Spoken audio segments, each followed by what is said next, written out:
Good morning, church family. Earlier this week, my downtown pastor friends and I were emailing each other about any shifts we all were taking in our church gatherings in light of the Omicron variant.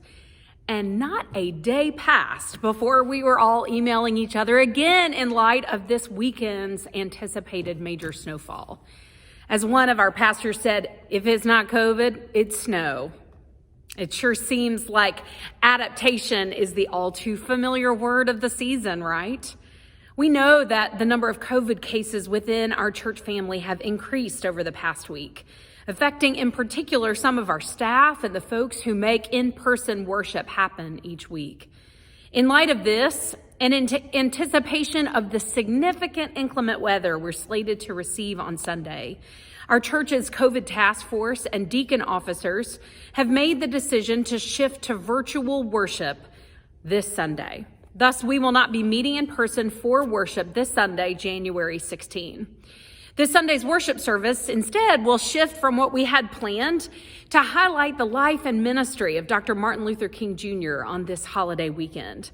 The worship video will be available online through all the forms you're familiar with, on our Facebook page and YouTube channel, both available at 11 o'clock a.m. per usual. And we encourage you to join us on Sunday morning in these spaces.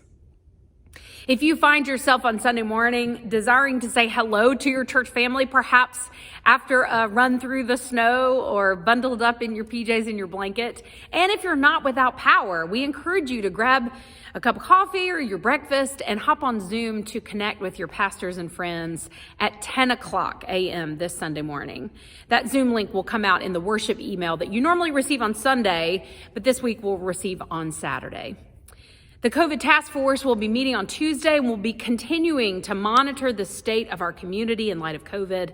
And should there be any further guidance from the COVID task force at this point, they will be communicating with you through our weekly newsletter. So please be sure you read those.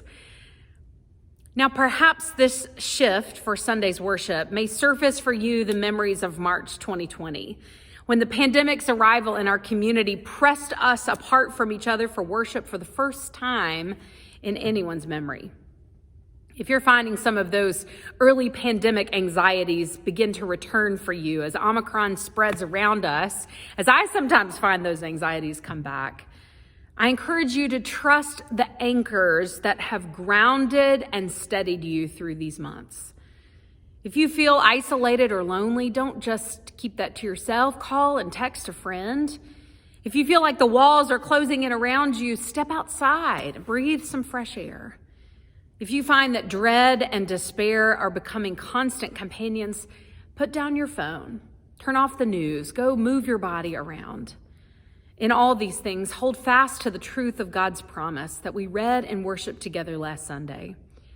But now, says the Lord, do not fear, for I have redeemed you. I have called you by name. You are mine. When you pass through the waters, I will be with you. And through the rivers, they shall not overwhelm you.